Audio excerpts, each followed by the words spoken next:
అంటే ఇలా ప్రభాకర్ రెడ్డి నా గురించి మాట్లాడుతూ ఆ మంత్రులు మా మంత్రులు ఏదో తింటున్నారు అన్నారు కానీ ఇంత కథ చెప్పిన మా మినిస్టర్ల మీద పెట్టిండు కదా, మా కాంగ్రెస్ మినిస్టర్లు సీఎంని అంటున్నారు కదా ఈ మధ్యలో.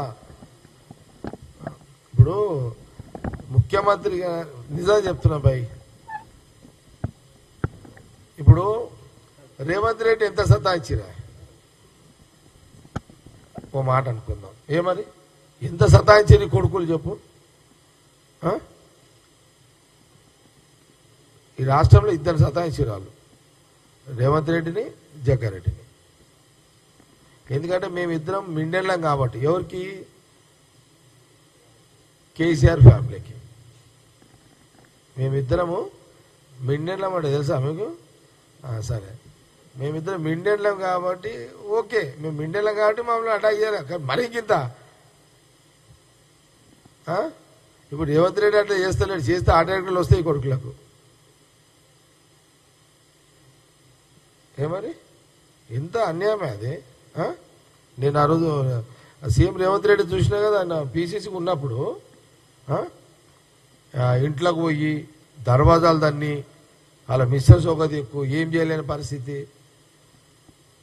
ఆఖరికి ఈయన రేవంత్ రెడ్డి ఆడి కూడా పోలీసులతో కొట్లాడుతున్నారు. ఇక కొందరు ఆ ముగ్గురు నలుగురు ఆడున్న పోలీసు అధికారులు సరే ముఖ్యమంత్రి చెప్పినప్పుడు ఏది చెప్తే అది చేయాలి కానీ పాపం వాళ్ళని ఏమంటాం, వాళ్ళని మజ్బూర్ డ్యూటీ ఆడ. ఆ దర్వాజా దాన్నుడు ఏంది, రేవంత్ రెడ్డి ఇంట్లో పోయి బెడ్రూమ్లో పోయి చోరుడు ఏంది,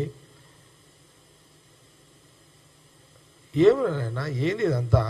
మీరు తక్కువ పనులు చేసినారా నాయన మీరు?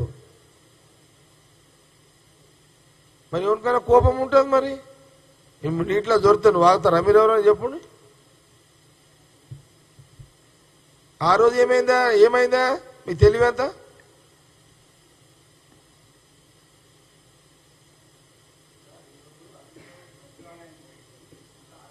వాడి సంగతి తర్వాత హరీశ్రావుది ఇది కానీ ముందు అయితే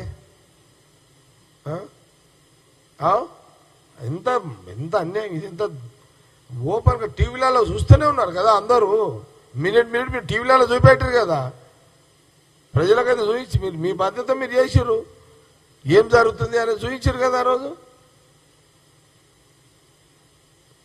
ఎంత మొత్తం పోలీసు బటాలియన్ వచ్చి రేవంత్ రెడ్డి ఇంటి మీద పడ్డప్పుడు ఆ రోజు ఏమైందా మీది?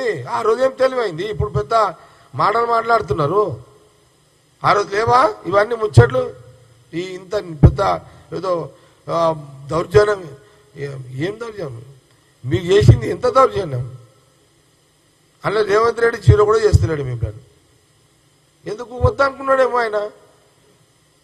మీ తప్పులుంటే బయట పెట్టాలనుకుంటున్నాడు సీఎం రేవంత్ రెడ్డి, పెడుతున్నాడు అంతే. మిమ్మల్ని ఏం అంటలేడు కదా, మీరు కొడుతున్నాడా, తిడుతున్నాడా, పోలీసులను ఇళ్ళలో పంపించి గుంజుకొస్తున్నాడా?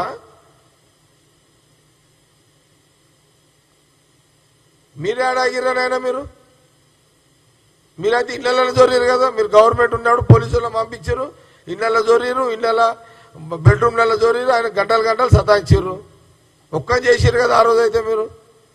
దానికైతే నాకు ఏదైనా నాకు రాజకీయంగా రేవంత్ రెడ్డికి ఏదన్నా నా పార్టీ ముఖ్యమంత్రి, నా పార్టీ పిసిసి, మా మధ్యలో సమలక్ష ఉంటే అది వేరే విషయం. అదిగా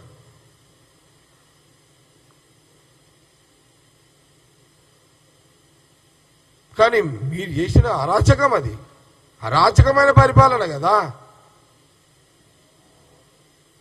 దుర్మార్గమైన పరిపాలన.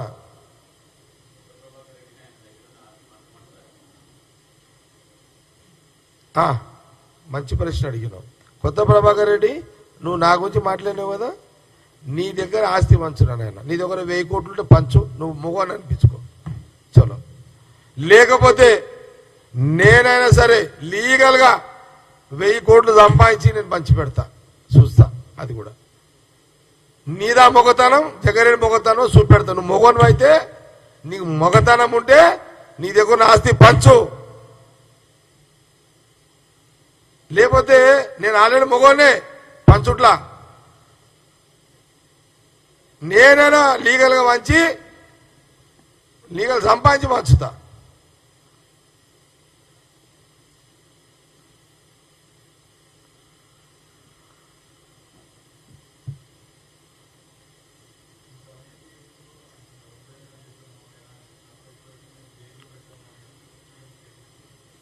నేనేమంటున్నా, ఇదే పాయింట్ చెప్పిన. మీరు ఆ రోజు పిసిసి ప్రెసిడెంట్ హోదాలో ఉన్న కాంగ్రెస్ పార్టీ పిసిసి హోదాలో ఉన్న రేవంత్ రెడ్డి మీద చేసిన దౌర్జన్యము ఈ రోజు సీఎం రేవంత్ రెడ్డి మీ మీద చేస్తలేడు, చెయ్యలేడు. ఇప్పటి వరకు మిమ్మల్ని ముట్టుకోలేడు.